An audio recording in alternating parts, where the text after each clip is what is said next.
The business of tomorrow needs to be sustainable, but when you're starting out, the learning curve can be steep. However, something magical happens when you turn sustainability on its head. You stop looking at the mountain and all the barriers in front of you, and you see the pathways and the opportunities. What it takes is a shift in perspective, and many times that starts with a visionary leader. It is a culture that combined with mission that, is around sustainability, gives the employee the opportunity to feel that they can make a difference, right? It is a culture where everyone that I speak to here feels like they have something they can do to make the environment better, our customers better, the company better. Putting sustainability at the center of the business is about more than just a pledge on the wall. It means creating an uplifting and supportive culture full of passionate people who know that their contributions are making a difference. You're listening to Healthy Spaces, the podcast where experts and disruptors explore how climate technology and innovation are transforming the spaces where we live, work, learn, and play. I'm Scott Tu, sustainability leader at Trane Technologies. And I'm Dominique Silva, marketing leader here at Trane Technologies. And on season 5 of Healthy Spaces, we're bringing you a fresh batch of uplifting stories featuring inspiring people who are overcoming challenges to drive positive change across multiple industries. We'll explore how technology and AI can drive business growth and help the planet breathe just a little bit easier. Hey, Dominique. So before we get started today, just a heads up. Today's episode is a little bit different. Oh, Scott, I've already heard all about it, and I'm actually kind of jealous. They actually let you take the show outside? They How did. is that They even sure possible? did. This episode is one that our listeners might want to check out on our YouTube channel. I was down by the lake, Trane Technologies campus in Davidson, North Carolina. It's the perfect open sky location for a big picture thinking conversation. Oh, you're so lucky, Scott, and great weather too. Well, let it be noted to the producers, totally on the record, I'll be waiting for my turn with the film crew. I'm sure they can make that happen. This interview was particularly special to me because of my guest, Mauro Atala, who is the new Chief Technology and Sustainability Officer at Trane Technologies. And as you just said, so Mauro is a new addition to the Trane Technologies community. So he only joined the company at the beginning of this year. So this interview is actually a great opportunity for all of us to get to know him. And he's developed quite a unique perspective throughout his career on this intersection of all the topics we'll talk about: sustainability, technology, and how people are engaged. Those are 3 heavy-hitting topics. Should we get right into it? Yeah, let's do it. Welcome to Healthy Spaces. I'm Scott Tu. I lead sustainability for Trane Technologies, and today I'm excited to have this episode where we talk about career, we talk about sustainability, we talk about technology, and all the intersections of those things with my special guest, Mauro, who's here with me. And if you are listening to us and you can't see where I'm sitting, you should, if you hear strange sounds, it'll be the birds overhead, maybe geese swimming by as we sit outside on the Davidson, North Carolina campus for Trane Technologies. We also are recording this on a very warm summer day. We are in the middle of a heat wave like many other parts of the world, and that's something that Trane Technologies knows a lot about. So it's very appropriate that my guest Mauro joins me to talk about all things technology and sustainability. Welcome. Thank you very much, Scott. It's nice to be outside. It is, but it's early. It's early, which is good. That's right. And it's humid. It reminds me a lot from Brazil, right? That's right. Where I came from. Well, you just opened with something I want to ask you about. So, Mauro, you recently joined the company. Yep. You're pretty new to the company, January of this year. And you come to us with a lot of background and perspectives, not just from your professional career, but also you're Brazilian. So can you help our listeners understand first your background career-wise, things that interest you on the career side, and then we'll switch over to the personal. All right. So career-wise, I have a fairly, unusual career. I spent about 10, 12 years in academia. So that's what I was doing, basic research, getting my master's, my PhD here in the U.S. And then I spent another 10 years or so doing more applied technology development. So that's where I worked at a company that used to be called United Technologies, where I had the opportunity to work on everything related to buildings, from elevators, air conditioning, fire surveillance systems. So all the mechanical systems. All the mechanical systems in the building, but more from a technology development. Think of that as advanced concepts, right, for those businesses and systems. And then I spent another 10 or so years in aerospace. So I moved to the other side of the corporation, and I had the opportunity to work on aerospace, which is really, really different. So I was in a part of the company where we developed systems for aircraft. Essentially, almost everything that's inside an aircraft was part of that portfolio. And now you've got it all wrapped up into one big ball with Trane Technologies. You joined, you're responsible now for innovation for the company, you're responsible for engineering and technology. You're also responsible for sustainability. Yes. So tell me about the first 6 months or so with the company. What's your perspective on the company you've joined? Look, I mean, when you decide to make a change in career like I did, right, one of the very important things that at least I was looking for is like cultural fit, right? Because you need to be in an environment where you're able to realize the potential, where you can use the knowledge, experience that you have, and have a positive impact. So if, getting to your question about the 6 months, it exceeded my expectations, right? It is culture? The culture, but also how important it is, technology and product to what the company delivers to our customers. It is also about, like you said, part of my role is to be responsible for sustainability. It was also about how sustainability is embedded in the business. It's not something that's on the side. It is how we, run the business. It is how we deliver value to our customers, but all enabled by the culture, right? Let's talk about that intersection of technology and sustainability.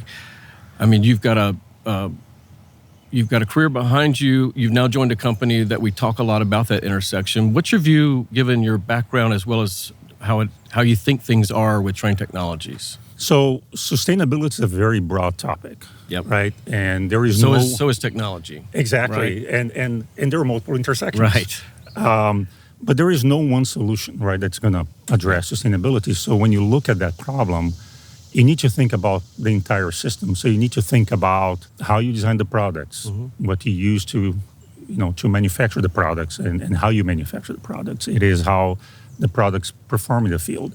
You need to look at all those things to be able to have a meaningful impact. The good thing about what I've seen the first 6 months is that we are looking at all these different vectors. I haven't seen one that I say there's a gap here. And conversely, there are a lot of opportunities, right? It's not a solved challenge by a long shot. Right. So there's a lot to be done still, and I'm excited. I mean, there's a lot that we can accomplish. A lot of our listeners, Mauro, probably have heard this whole concept that there's big opportunities with the systems thinking. I know that you're a sort of a constant learner, and I know that you're a systems thinker. So what is the big deal about the systems thinking that listeners might not understand, you think?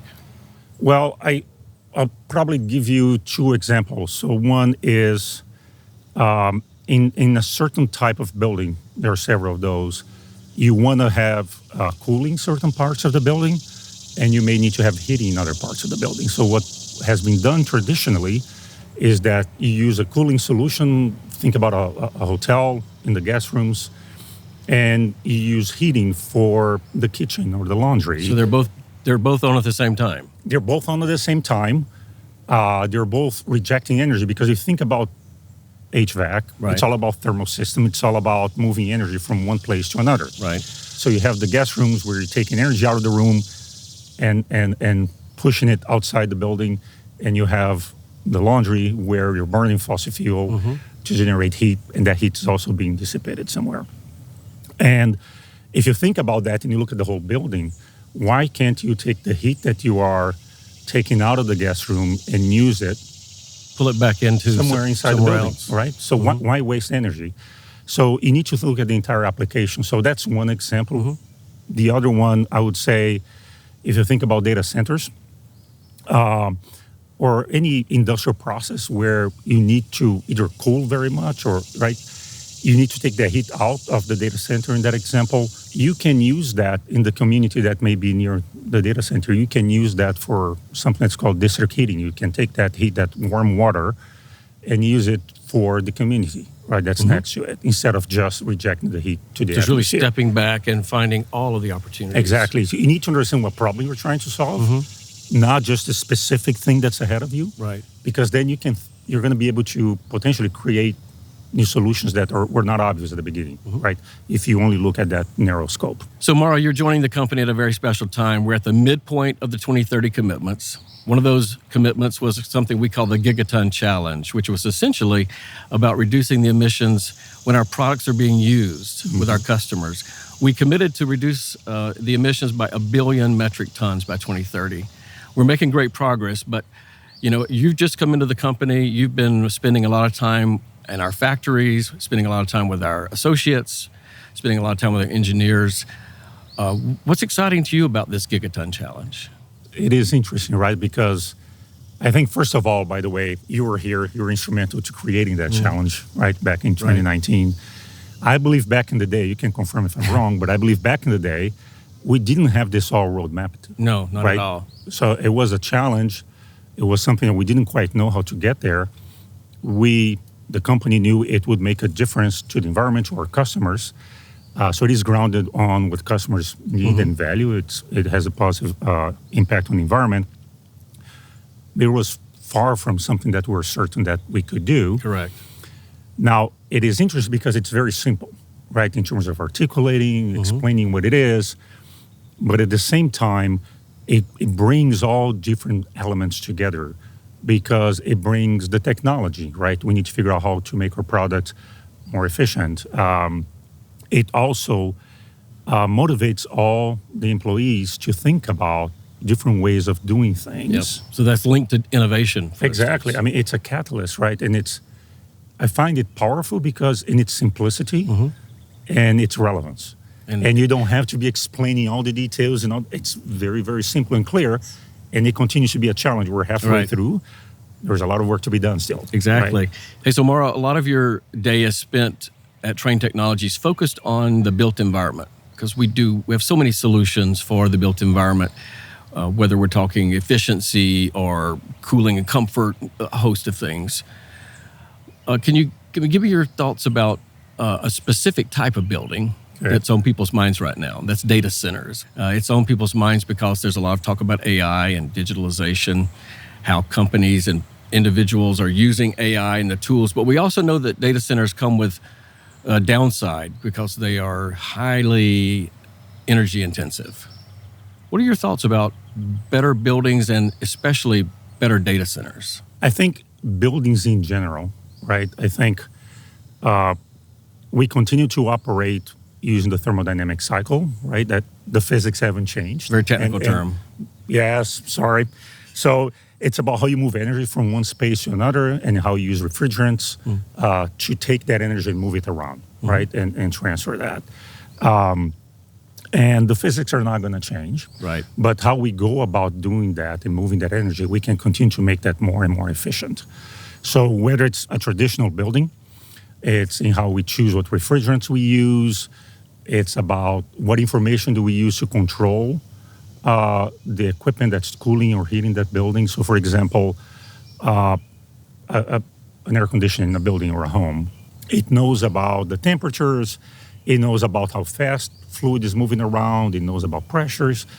But if we could also provide information about what is the weather going to be like 3 hours, 6 hours from now, right? What are the electricity rates going to be like 3 hours, 6 hours from now?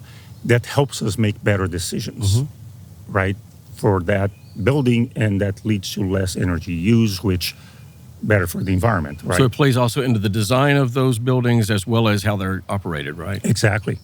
So you need to step back and look at the whole system. Right. And taking even one step farther back is like, what information is not there that I can bring from other places to help me do a better job? Can you give me your thoughts about what's the concern with data centers and what are some of the ways to solve those concerns? So data centers are exciting in the sense that they push the boundaries of what the technology can do from an efficiency perspective. So one way to think about data centers is you bring energy into that building, electricity. Right. You do a lot of calculations.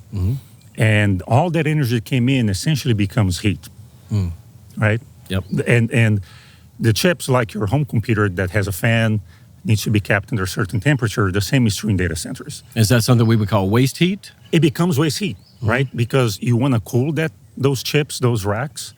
And as you move energy from inside the data hall to the outside, then you have waste heat, Right. which is the, we rejected energy, outside. So it pushes the limits of what we can do today because these data centers are becoming more and more powerful. Right. And so they become more energy intensive, Meaning hotter. many hotter, right? And you want to make sure, number one, that back to the conversation about efficiency, sustainability, that every watt of energy that comes into the building is used for computing, not dissipated as heat. So if you look at the entire data center, you want to make sure that you're as efficient as you can be. And cooling those racks is a type of system that needs energy to run. Right. You want them to be as efficient as possible, right? In moving that energy from the rack to outside the building. And we talked about systems before. It's one of those where you can step back and say, so what do you do with all that energy, right? You can look for ways to repurpose that energy. You can try to run through what's called a district heating loop. Right.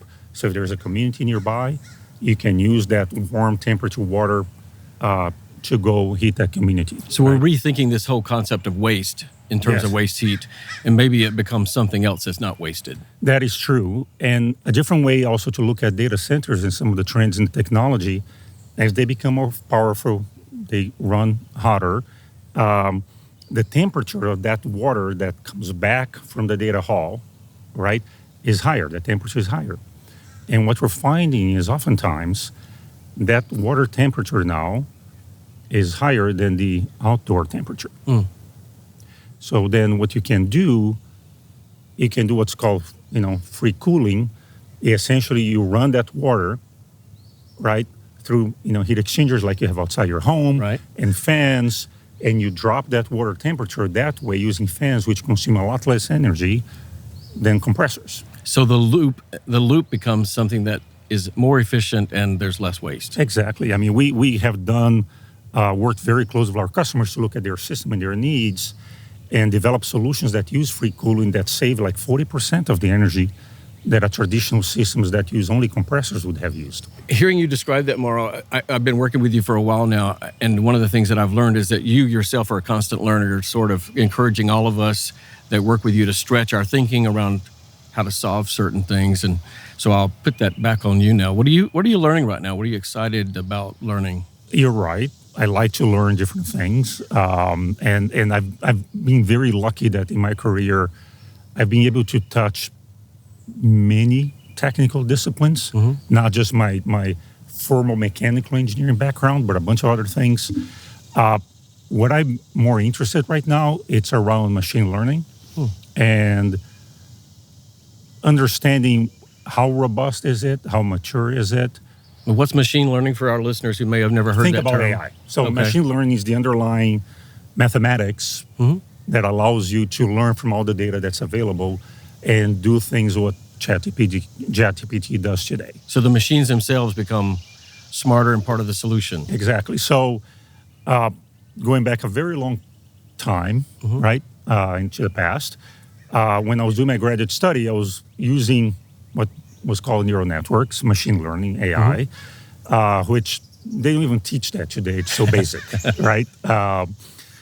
So I've been following that field, and I believe that now, given all the acceleration coming from the processors that enable much more sophisticated algorithms to be run, we're at a point now where there's a lot of knowledge that can be made available to folks. And how is that going to change what we do?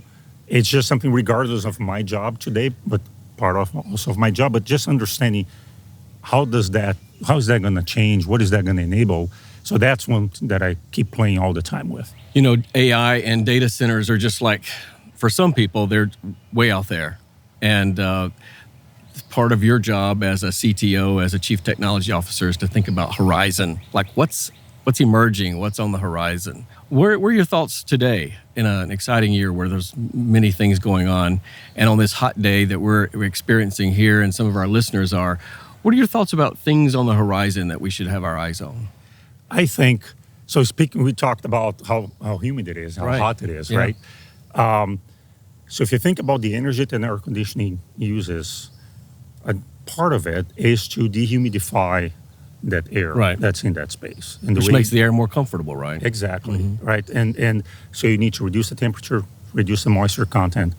So one of the areas that we are looking and working on that's on the horizon is how you remove the moisture from the air before it comes into your building or before it goes into your cooling system, so that cooling system now uses less energy to cool. Sort of pre-treated. Right? Pre-treated, exactly. So how do you remove that moisture in an energy efficient way to do that? That's one area we're looking at. There's a lot of work going on in controls.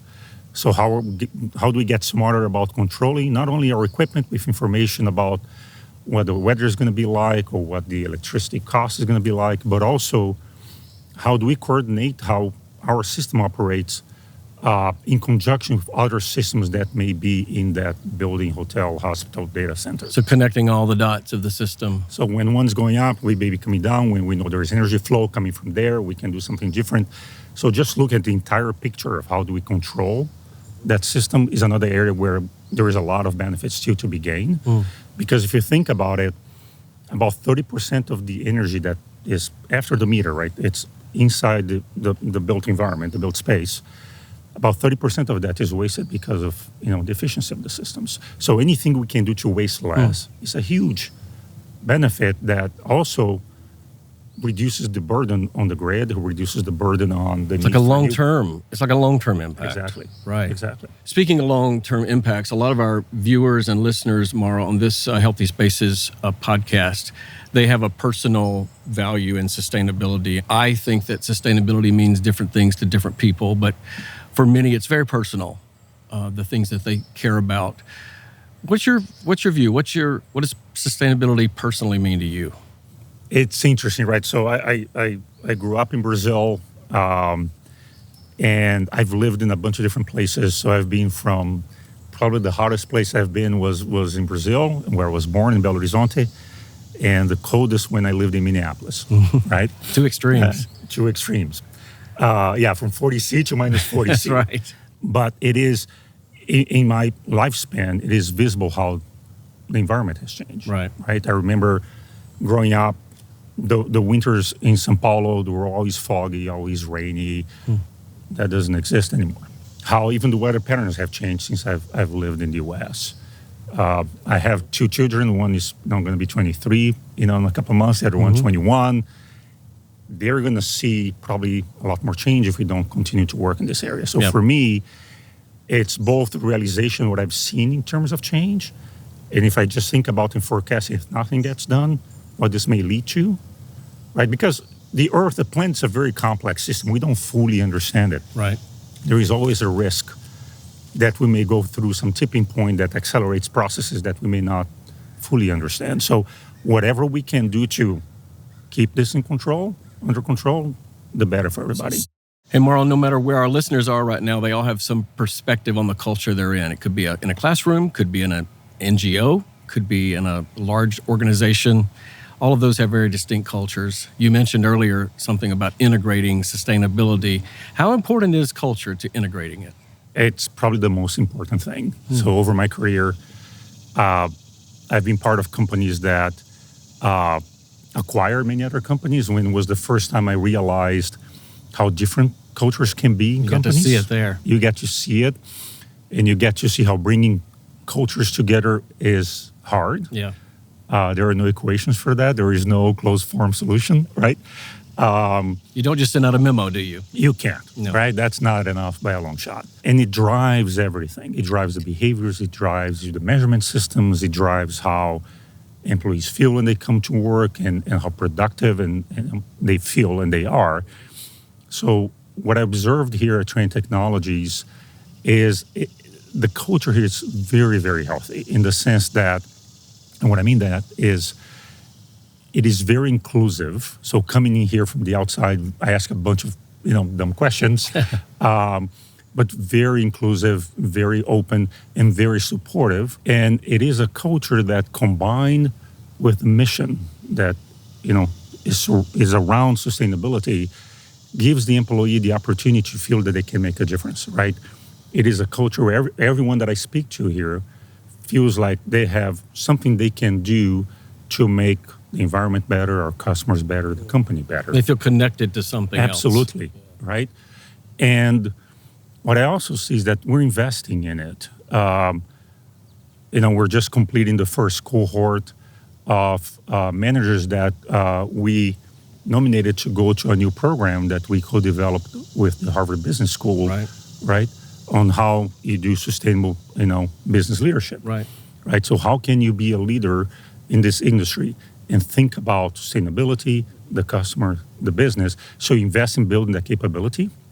And then ultimately, right, you have all the processes that we use to run the company that have sustainability built into it, but they're all like, it's amazing how seamlessly integrated it is with the culture, right? It's not, you don't see people asking, so how is this aligned with that? It's all makes sense. Does this work with a growth mindset? Because some out there, some of our listeners may think that doesn't really work with a growth mindset. What are your view? Oh, it does. I mean, I actually think that's necessary, right, for growth. Mm-hmm. If you have everyone feeling that they're engaged, it can make a difference. If we have the Gigaton Challenge and other challenges that we have that give everybody focus and purpose, and that challenge then is grounded on customer needs and the environmental impact and sustainability. These are all aligned. They all build on each other. So there is no trade-off here. Mauro, thank you. It's been fantastic to have you on Healthy Spaces. I know that our listeners will agree that your perspective, long-term perspective, based on your background, is really refreshing. So thank you. Thank you very much, Scott. It's been great to participate. It's great to be part of this new season where we now are not just doing the audio, but we have video. We're going to have different channels to disseminate information. And it is great that we did here. I don't think we could have picked a better place. Very nice. Thank you. That was Mauro Atala, and it was such a delight to interview him. One of the things that Mauro spoke about was the importance of the work environment and culture where people uplift each other and feel empowered in what they do. It's the actions of many that make an impact, even if they're small actions. Together, it's a huge impact on our planet and in our communities. And here to talk a little bit more about that is Hannah Black. Hannah is the Sustainability Engagement Program Manager at Trane Technologies. Hi, my name is Hannah Black, and I'm based in Cincinnati, Ohio. I'm a part of Trane Technologies Center for Energy Efficiency and Sustainability team. And in my role as a Sustainability Engagement Program Manager, I get to wear many hats related to sustainability, from working with our comms team to make sure we're putting out sustainability reports with accurate data, with strategies, transparency, as well as working across the businesses with leaders to help them understand how we're going to get towards our 2030 sustainability commitments. But where I find the most reward and impact in my work is to develop our employees on sustainability. We have a group of almost 1,000 employees, a part of our Sustainability Ambassador Network. And this past year, I helped to champion a new steering committee of employees that are going to lead the strategy of the Sustainability Ambassador Network.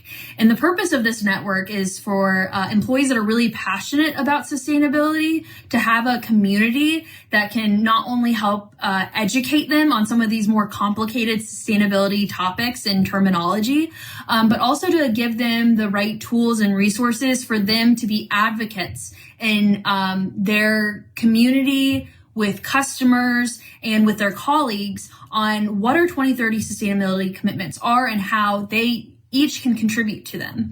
It has been fantastic to see the transformation of this group and how having so many more minds coming together to develop a plan to support these employees has just blossomed so quickly. We got the results of our Earth Month challenge that, again, historically I led. Now we've seen almost a 65% increase in engagement and a huge growth in how many people participated this year. Thanks to, again, those 25 global employees that are steering this group and making sure the word's getting out there that that any employee can get engaged and have an impact on our 2030 sustainability commitments. Thanks to Hannah. She's as wonderful as she sounded in this episode, and she's a great team member. So happy to have her on the team. And so that's a wrap on this episode. Episode 5 of Healthy Spaces. Dominique, what are your thoughts? Well, Scott, that was an amazing interview, and not only because it was held in the open air, congrats on that again, but what I really liked was how the conversation proved the importance of systems thinking. So when it comes to some of the emerging challenges that we're facing today in the built environment, especially really complex environments like data centers, we just can't separate things into silos anymore. And a great leader is someone who is able to connect all of those dots together. Yeah, exactly. And Mauro also made that point of underlining how important employee engagement is. I mean, when we talk about the alignment of sustainability and business goals, the other key piece of this is engaging our people. The experiences and the perspectives of team members actually strengthen our ability to develop innovative solutions for these system problems and ultimately to drive growth. I couldn't have said it better myself, Scott. And you know what? I'd like to hear what our listeners out there think. So how do you or your coworkers participate in sustainability initiatives at your workplace? Leave us a comment. Let us know. And that's it for this time. This has been the Healthy Spaces podcast with me, Scott Tew, and my co-host and friend, Dominique Silva. If you want to know more about the topics covered today, you can find all the links in the show notes. We're back in 2 weeks with another episode, so be sure to like and subscribe so you don't miss out. Thanks for joining. We'll see you next time.